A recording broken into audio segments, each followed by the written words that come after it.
Hello बच्चों, let's read the following question.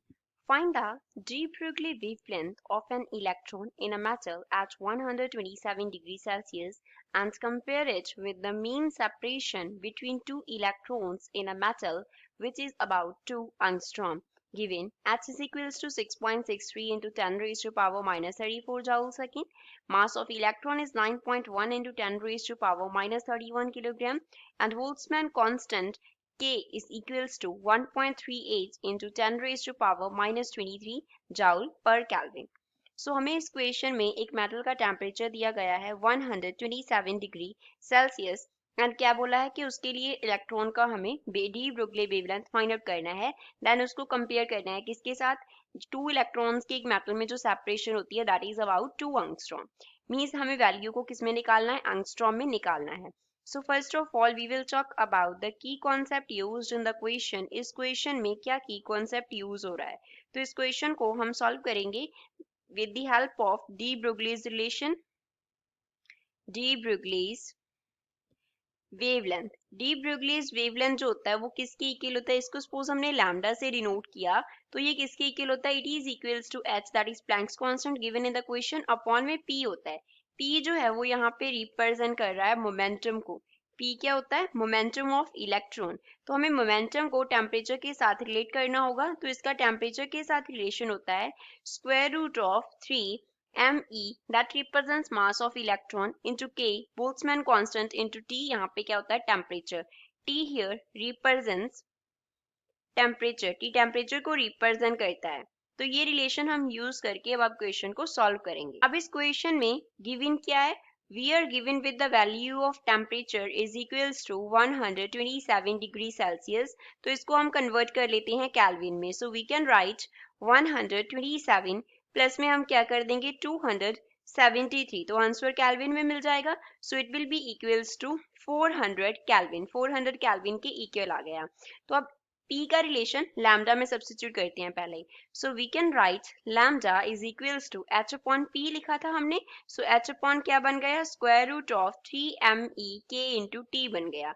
अब इसमें वैल्यू सब्स्टिट्यूट कर देते हैं. h प्लैंक्स कांस्टेंट का value 6.63 into 10 raise to power minus 34 joule second given है.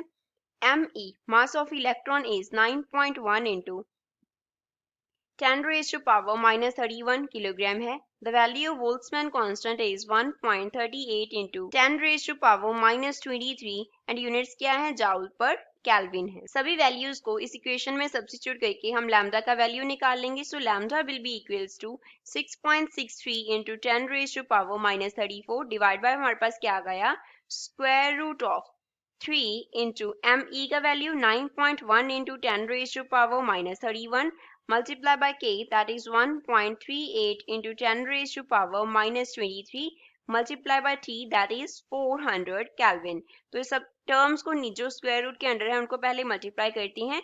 ऊपर सेम वैल्यू आ गया 6.63 into 10 raise to power minus 34 divide by हमारे पास क्या आ गया, square root of 15,069.6 multiplied by 10 raised to power minus 54. So from here we will get the value of lambda is equals to 6.63 multiplied by 10 raised to power minus 34 divided by square root of 15,069.6 जो है वो हमें क्या देगा 122 point, यहाँ पे आ जाएगा हमारे पास 7 multiply by 10 raise to power, यहाँ पे माइनस 54 है तो ये हमें मिलेगा 10 raised to power minus 27. So from here we will get the value of lambda is equals to 0.054 into 10 raised to power हमारे पास आ जाएगा, माइनस का कितना आ गया 7 आ गया. तो अब इसके यूनिट्स जो होंगे वो मीटर में होंगे.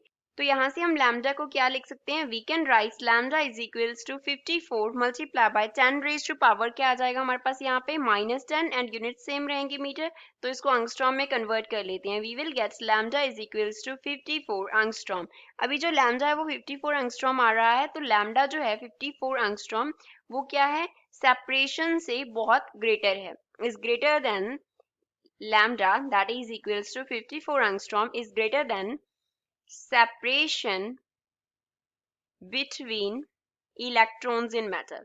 electrons का जो separation है वो क्या है, मेटल में 2 एंगस्ट्रॉम है, तो उससे जो वैल्यू है वेवलेंथ का वो के बहुत क्या आ रहा है, ग्रेटर आ रहा है. सो lambda is equals to 54 angstrom will be final answer for this question. I hope you understood well. Thanks.